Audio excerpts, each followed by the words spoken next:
Selamat tahun baru 2021 untuk teman-teman semua. Beb, kita kayak penyiar radio ya, kayak ngomongnya tuh ditata gitu. Oh harus ditata. Harus ditata iya, ya? Bahkan intonasinya juga sama, penggalannya Selamat tahun baru 2021 untuk teman-teman semua. Iya, lu kan gak tahu kalau semua yang ditonjolkan di radio itu semuanya di planning, Web. I see. Termasuk kita? Termasuk kita. Padahal kita bukan penyiar radio sebenarnya. Benar.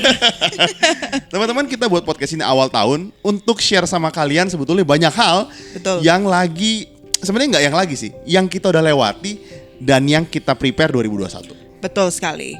Nah, jadi di episode kali ini kita mau sharing-sharing apa sih yang kita sudah lakukan di 2020 dan yang semakin banyak lagi kita akan lakukan di 2021 atau yang belum kita lakukan dan akan kita lakukan. Yang pasti kita udah lakukan di 2020 adalah bercinta. Iya, karena Ethan ada lahir. hasilnya. Nah, bukti. Yang dilakukan 2021 bercinta lebih banyak. Kan tadi kamu ngomong gitu. Kayaknya bukan salah satu itu. Bukan. Jadi bercinta bukan masuk. Misalnya sebelumnya itu kita belum pernah change baby's diaper. Sekarang change baby's diaper. Gitu. Kan teman-teman tahu Mandy ini udah hamil besar dan. Kan teman-teman tahu Mandy ini Jayus. Jadi kan tahun ini Mandy akan lahiran. Betul. Jadi kita punya banyak persiapan sebetulnya dan yang kita lagi prepare. Betul. Tapi yang teman-teman juga perlu tahu. Semenjak tahun 2019 kayaknya. Oke. Kita selalu bikin resolusi, iya gak sih? Betul. Jadi dulu karena kita emang baru married juga sih, Beb. 2018, 2019 baru tahun baru bareng. Tunggu, Mandy ini gak pernah bikin resolusi. Gue selalu bikin. Oh, iya kan? bedanya gini, gue gak bikin resolusi, gue bikin target. Beda. Enggak, alasan dia gak bikin resolusi. Enggak perlu resolusi, ngapain resolusi? Jadi teman-teman, ini ada hal yang menarik. Tahun 2020 kita kan bikin podcast dari 2019 ya. Betul. 2019 itu kalau teman-teman dengar, kita banyak cerita soal pertengkaran kita. Itu dia. 2020 kita hampir gak pernah berantem. Betul. Sama sekali gak pernah berantem. Adalah sekali. Ada sekali. Itu juga berantem gak penting. Abis rekaman capek terus hal yang gak penting terus cuma karena capek doang. Iya. Tapi selain dari itu kita gak pernah berantem. Betul. Nah, waktu itu ketika 2019 Desember kita bikin resolusi. Tapi Beb, kamu tahu gak sih kunci dari gak pernah berantem adalah apa? Karena ketika yang berantem yang satu ditabok. Enggak, karena yang satu hamil. Coba aja istri lu hamil. Emang lu tega marahin istri lu kalau hamil? Tunggu. Jadi the way that you won't have pertengkaran adalah be pregnant. Dan lu gak akan dimarahin. Enggak, itu kan Juli, sebelum Juli juga gak berantem. 6 bulan terakhir. Ya emang, sebelum Juli kan kita pernah berantem. Setelah Juli kita gak pernah berantem. Jadi buat cewek-cewek di luar sana, gak lah bercanda-bercanda. Enggak, jadi waktu itu 2019 resolusi kita adalah mengurangi banyak hal-hal yang tidak penting untuk diomongin atau diributin. Jadi kita mau bilang waktu itu, misalnya hal apa kita suka berantem ya? Misalnya barang nggak rapi, betul. Atau misalnya matiin lampu. Atau yang paling sering teman-teman, ini sering bikin berantem adalah ekspektasi yang tidak sesuai. Misalnya meja berantakan, terus gue rapiin. Besok berantakan gue rapiin lagi. Besok gue rapiin lagi. Terus gue marah. Gue merasa dia tidak aware buat rapiin meja. Jadi itu bikin berantem kan? Kayaknya karena ada perbuatan kayak komunikasi yang tersirat. Iya. Seringkali kita kan komunikasi itu miskom gitu ya. Jadi gue ngomong apa, dia nangkepnya apa gitu kan. Gue ngomong, Beb, kayaknya biru gak cocok deh sama kamu. Terus mungkin ditangkep oleh Budi, menurut lo gue kelihatan gendut gitu. Mungkin gitu. Tapi ada juga hal-hal lewat komunikasi yang tidak tersirat gitu loh, Beb. Misalnya, kamu gendut maksud gitu. Kan tidak tersirat. Misalnya, stop dulu.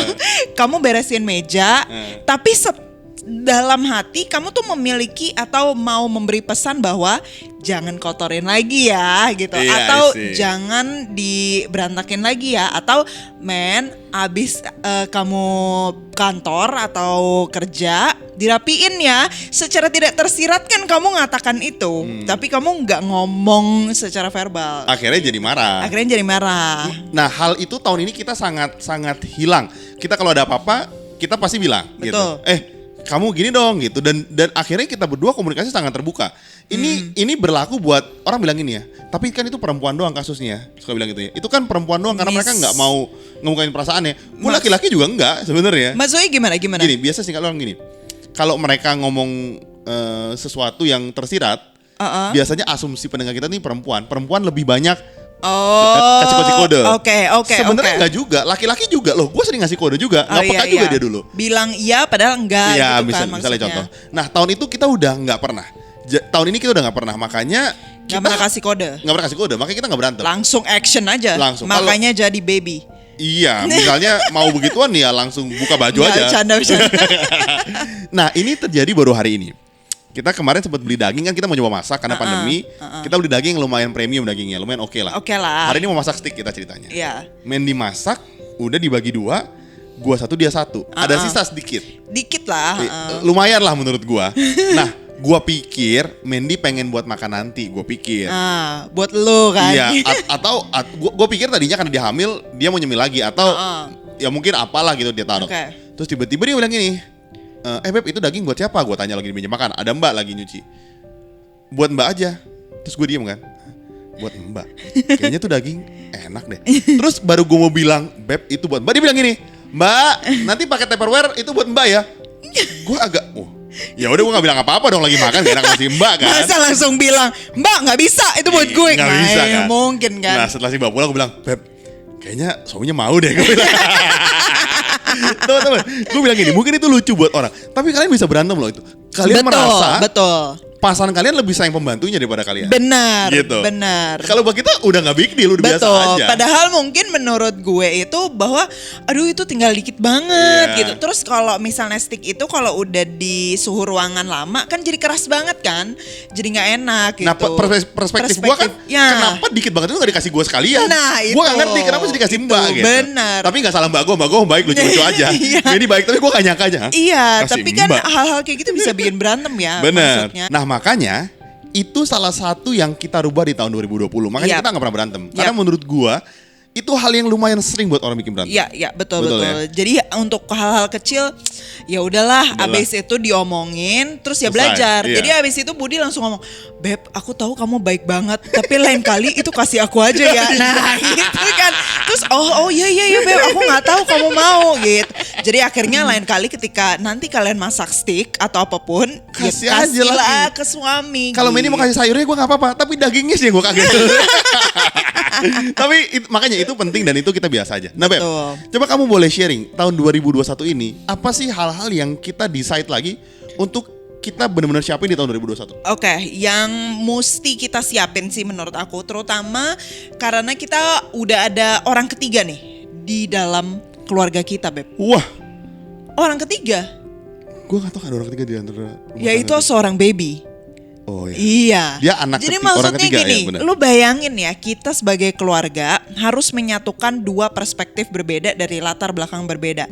Nah sekarang ada satu orang lagi nih muncul di keluarga kita.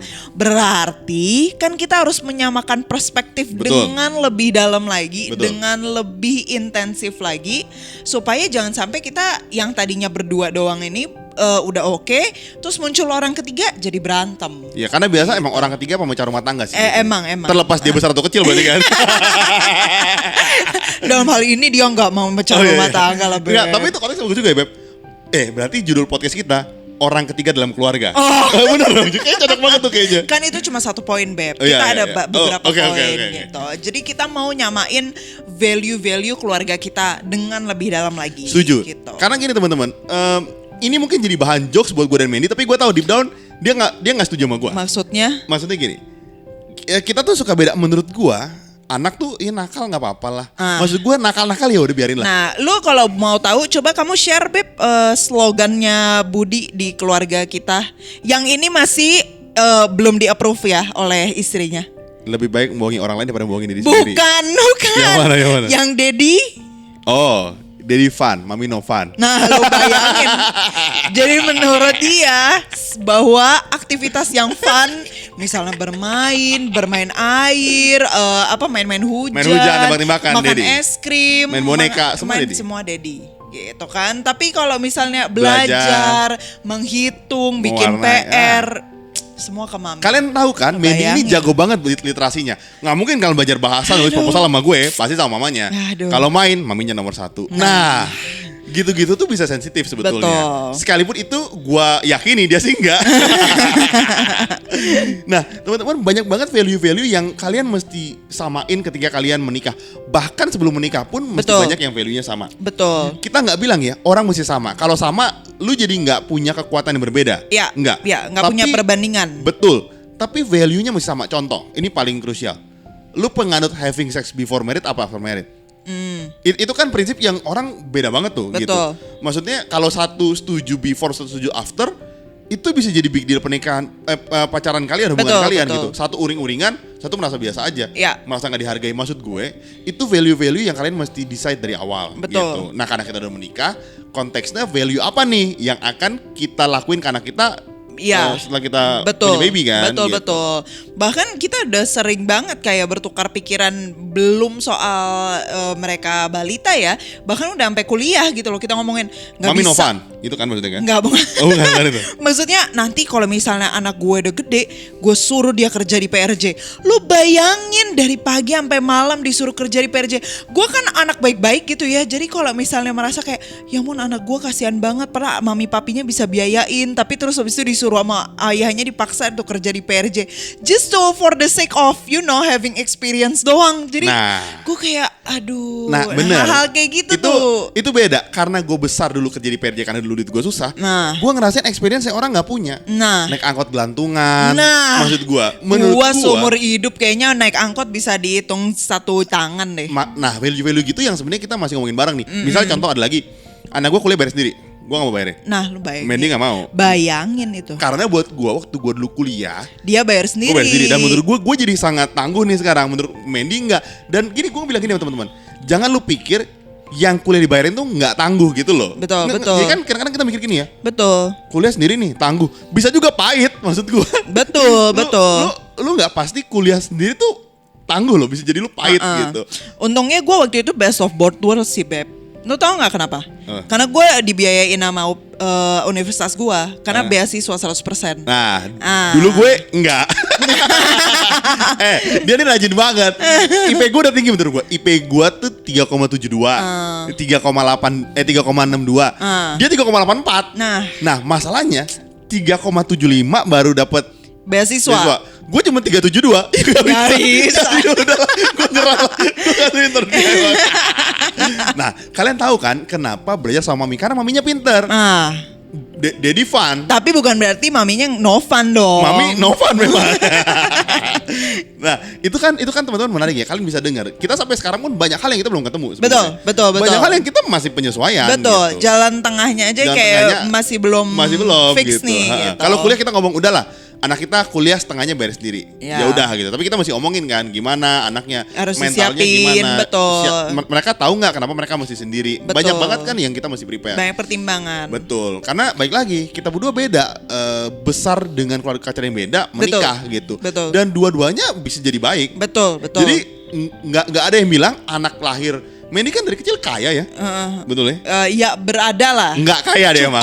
Cukup. Nggak lah kaya emang. Berada, maksudnya mau BMW ada, mau kolam renang ada.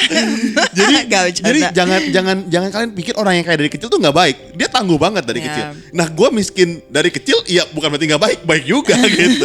Tapi itu punya value yang berbeda. Betul. Makanya itu yang kita mesti sampai sekarang. Betul. Gitu. Itu yang pertama. Nah, yang kedua apa, Beb? Ini kamu yang nulis soalnya. Gue menulis gini. Yang kedua itu financially kita lebih aware. Oke. Di tahun ini. Sebenarnya di tahun lalu kita udah aware sih financial. Betul. Kenapa? Gue realize ya. Ini teman-teman jangan takut punya baby ya. Gue realize sebelum anak lu lahir ya, lu tuh bisa keluar jutaan, belasan juta sampai puluhan juta. Betul. Jadi persiapan obat, kontrol dokter, betul, USG, vitamin, terus itu persiapan lahiran, belum lagi pakaian, belum lagi ini ke pandemi sekarang protokol lebih ketat. Kemudian lu ada cek darah yang nggak seharusnya dulu dilakukan. Oh iya. Iya, misalnya kita ketika nanti mau lahiran ada harus PCR, harus swab PCR. Jadi teman-teman banyak banget hal-hal yang di luar cinta lu mesti prepare. Jadi ketika lu pacaran atau bangun hubungan atau lu menikah bahkan, having sex bukan cuma soal bercinta dan menyenangkan gitu. Emang Betul. menyenangkan sih. Aku pengen ngomong dalam soal bercinta nggak bisa ya? Gak bisa, karena ini topiknya bukan itu. Financial Iya, aware. Oke. Jadi bukan cuma soal nikmatnya bercinta, tapi lu masih bayangin ketika nanti anak itu lahir. Anak itu kan gift ya. Betul. Maksudnya kita nih 2 tahun bercinta dengan menyenangkan, tidak pakai pengaman, nggak jaga, tapi dapatnya 2 tahun. Maksudnya, aku masih ulangi nggak? Kita nih bercinta menyenangkan 2 tahun, tapi udah dapat 2 tahun. Nggak usah, ntar dikira kita males ngeditnya. Oh gitu. Karena kayak kaset rusak. Oh iya. Nah, itu kemudian dikasih. Setelah dikasih, waktu kan gue pernah share juga. Gue to be honest, mental tuh agak nggak siap sebenarnya tadinya. Terus setelah berjalan makin biasa aja. Ternyata pas dicek, ternyata finansialnya besar sekali gitu. Betul. Agak kaget Kebutuhannya gua. besar. Ternyata. Kebutuhannya besar. Obat sih, terutama obat kontrol dokter, dan ternyata itu besar. Belum lagi biaya lahiran lu. Betul. Entah lu normal atau sesar ya, kan abisnya jutaan, belasan sampai puluhan juta. Betul. Gitu. Jadi itu lu mesti lebih aware. Jadi ketika nanti kalian misalnya pasangan kalian maksa having sex gitu ya. Gue cuma bilang sama lo, dia mungkin belum lihat sampai ujung gitu. Betul. Dia belum lihat implikasinya sampai ujung. Bukan soal having sexnya ya. Menurut gue having sex tuh implikasinya lebih dari sekedar having sex. 1, mental lu. 2, finansial lu aware nggak? Betul. Lu ready nggak segi finansial? Gitu Betul. Itu sih. Terutama ketika misalnya kalian mau punya baby Ya. gitu kan, itu harus disiapin banget karena yang seperti tadi Budi bilang itu gede banget. Itu gede banget. Apa ya istilahnya yang tadinya kita berdua itu cukup lah gitu ya, atau bahkan bisa happy. Sekarang bukannya nggak cukup, tapi jadi mikir 2 kali. Betul. Gitu loh. Betul. Jadi mikir kalau misalnya gua hura-hura sekarang, nanti tabungan buat baby dikit atau gitu. Terus mungkin yang satu lagi juga yang mempengaruhi ketika misalnya kalian berkeluarga adalah adanya perbedaan dalam prioritas kali ya, prioritas secara finansial gitu. Yang tadinya misalnya gitu ya, gue punya bonus nih misalnya atau dapat THR gitu ya. Terus tadinya gue simpen buat diri gue sendiri atau simpen buat belanja sendiri gitu kan. Beli baju Natal, tahun baru, makan-makan enak, keluar negeri, keluar kota gitu. Terus sekarang karena udah ada keluarga ataupun bahkan ini udah persiapan mau lahiran, yang tadinya beli buat diri gue sendiri, ya sekarang belinya ya buat calon anak nanti gitu kan.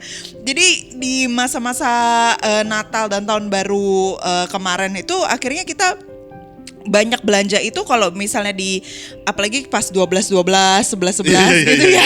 Apa New Year and sale itu bukan lagi kayak belanja buat kita sendiri, lebih kepada untuk anak sih gitu. Popok dan teman-teman. Jadi belum lahir anaknya Popok, gue udah punya stok banyak tuh. Nah iya, sampai 3 tahun ke depan kayaknya. Untung Popok gak ada expire date. Oke, jadi itu sih, itu gue lumayan concern untuk di finansial lebih aware lah. Betul. Maksudnya apalagi kondisi pandemi teman-teman tahu ya. Jadi spending mah wajar aja, harus aja, tapi banyak hal yang lu mesti pikir lah ketika keluarga gitu, Beb. Oke, yang ketiga, Beb, tahun ini. Nah, yang ketiga ini sesuatu yang kita sudah lakukan dan mungkin kita mau akan lebih efektifkan gitu ya. Having sex. Yang kita sudah lakukan, having sex. Yang akan lebih efektif lagi, having sex, gaya lebih macam-macam. Beb, gue nggak ngerti gimana cara pengukurannya yang lebih efektif dari having sex daripada having a baby, Beb. Itu udah paling efektif dan efisien, Beb. Oh iya, benar juga. Iya, udah nggak bisa lebih efektif dan efisien atau gini, lagi. Tahun lalu kan kita menggunakan gaya-gaya biasa. Tahun depan kita making baby dengan gaya-gaya yang eksperimental. Oh, jadi kalau ada KPI itu, jumlah KPI kesuksesannya itu kalau posenya udah beberapa gitu. Jadi gini, key performance indicatornya, performance pose-nya gitu. KPI-nya ada 3 berarti sekarang. Ini apa namanya? Kuantitas, kualitas, durasi, gaya, dan baby. Oke, ngaco. Back to topic.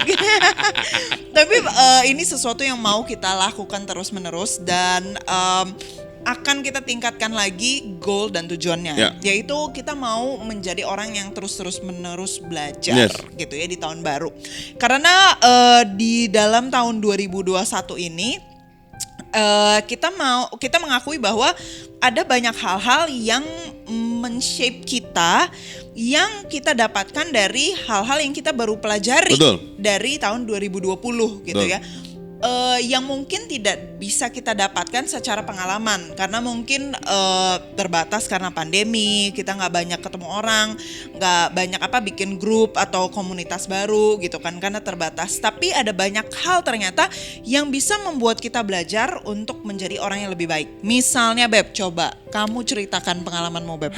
Oke, tahun ini ada mulai banyak project baru lah gitu. Tahun ini mulai banyak project baru, kemudian ketemu partner, kemudian gagal, bubar gitu. Jadi tahun ini banyak yang terjadi.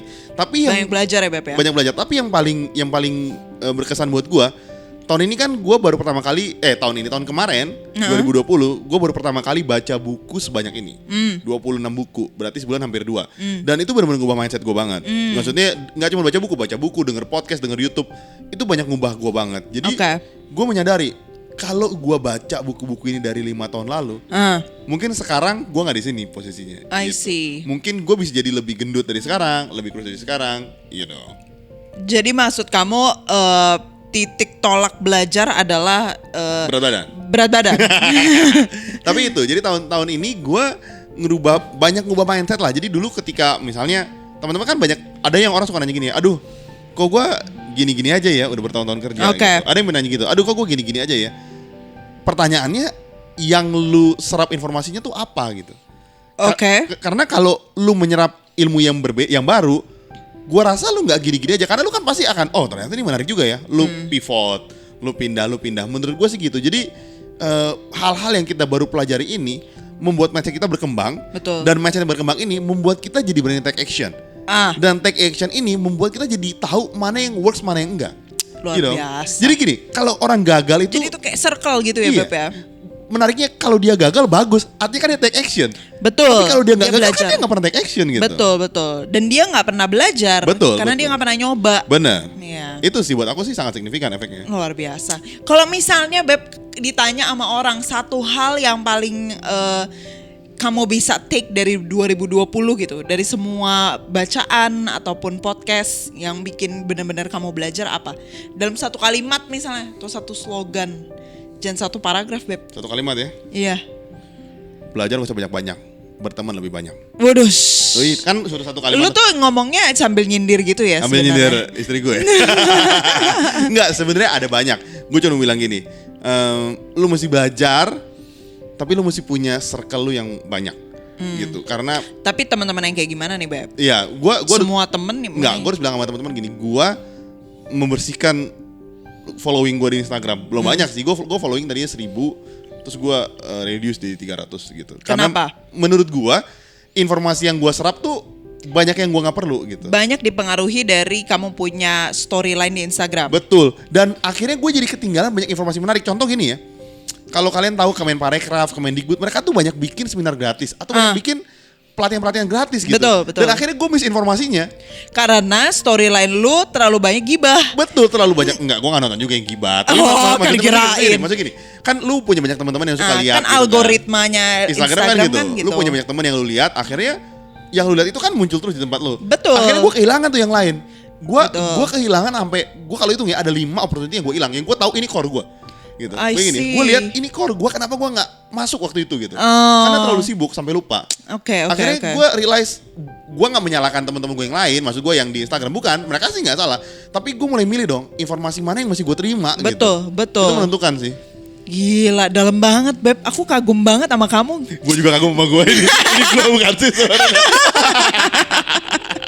Jadi maksudnya pengaruh banget ya social media clean detox. Up gitu atau detox itu terhadap kamu punya mindset. Betul. Sama buku sih, itu juga gila sih. Ya. Kamu. Apa yang dimaksud dengan terus belajar di 2021 ini? Oke, yang maksud aku terus belajar adalah susah juga sih karena bisa dibilang my life itu agak sedikit di pause ketika gue hamil gitu. Karena memang gimana pun juga pas awal-awal trimester pertama kalau kalian denger ya it's very hard banget gitu buat gue bisa function as a human being aja susah banget gitu kan belajar apalagi mau belajar gitu ya. Kebanyakan mah tidur tidur gitu kan. Nah, jadi pas di kira-kira gue nggak bisa bilang gue kehilangan 4 bulan sih dari total 1 tahun ini, tapi Tapi ada belajar juga bahwa memang ya sometimes kalau di gua punya posisi ya mungkin karena gua terlalu banyak belajar, Beb.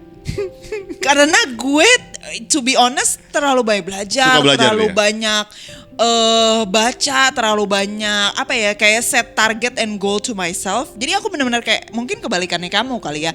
In this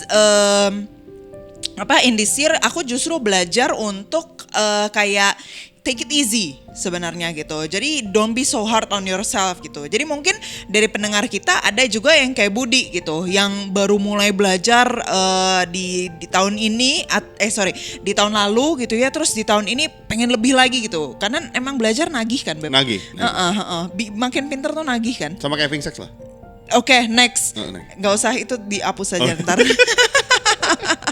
Nah, jadi for me yang maksud dengan terus belajar adalah supaya aku sendiri tidak terlalu memaksakan kehendak atau tidak terlalu membuat standar yang mustahil untuk diri aku sendiri gitu. Jadi terus belajar sih ya, aku udah mulai baca lagi di 2 bulan terakhir gitu ya, meskipun tidak sesering dulu. Tapi memang nggak bisa dipungkiri, mungkin yang aku bisa kasih pesan ke kalian semua adalah belajar sesuatu yang bakal memperlengkapi kalian untuk tujuan utama kalian gitu ya. Jadi misalnya gini, mungkin buat Budi karena dia pengen buat bisnis sendiri gitu ya.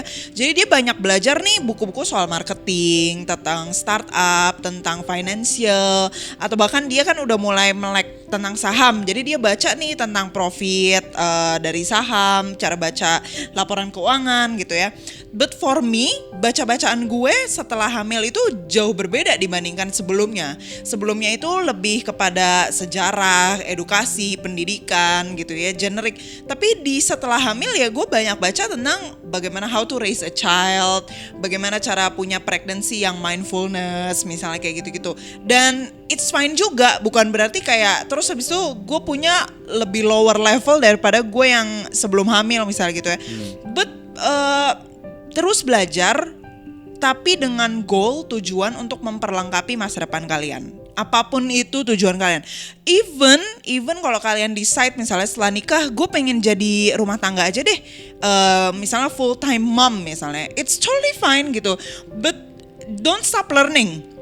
Just because misalnya after you had a baby terus you quit your job, terus habis itu karirnya cuma sampai situ aja, tapi bukan berarti kalian stop belajar gitu loh. Bisa belajar juga untuk membesarkan anak gitu kan, belajar tips-tips parenting, komunikasi, terus bisa menjadi orang yang lebih baik juga meskipun you don't have that career pathway yang mungkin sekeren kelihatannya gitu. Luar biasa. Luar biasa kan, Beb? Gue agak kaget sih sama karena terlalu panjang sampai gue gak bisa menerima lagi tadi ngomong apa dia sebetulnya. Jangan dia udah mikir, aduh gue tadinya mestinya makan steak tadi nih. Abis ini mestinya masih ada steak tapi udah gak ada. Jadi gue gak bisa makan steak lagi nih. Jadi kesel tadi denger dia ngomong banyak.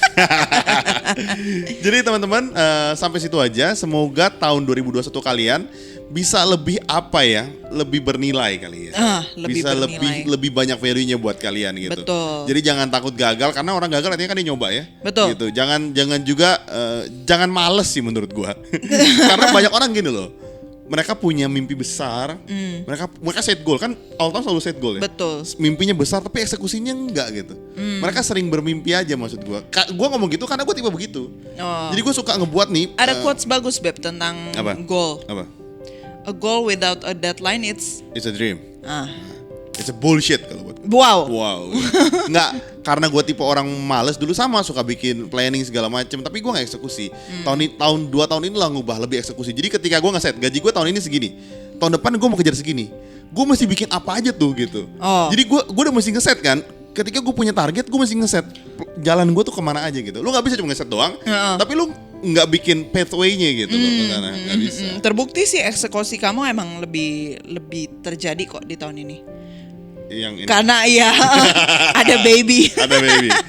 Jadi kalau buat teman-teman yang masih mau cerita, ngobrol-ngobrol sama kita, kalian bisa DM kita ke @pilotalk.podcast atau bisa email kita ke pilotalkpodcast.id@gmail.com. Jadi sampai situ aja. Sampai ketemu minggu depan. See ya.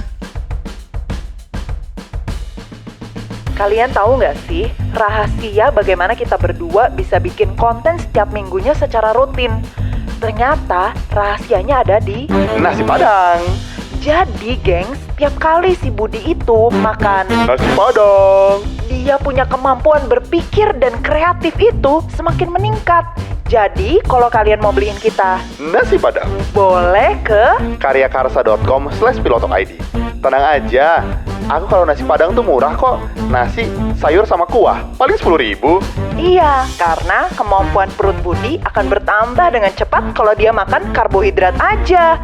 Jadi jangan lupa ke karyakarsa.com/pilotokid untuk support kita ya.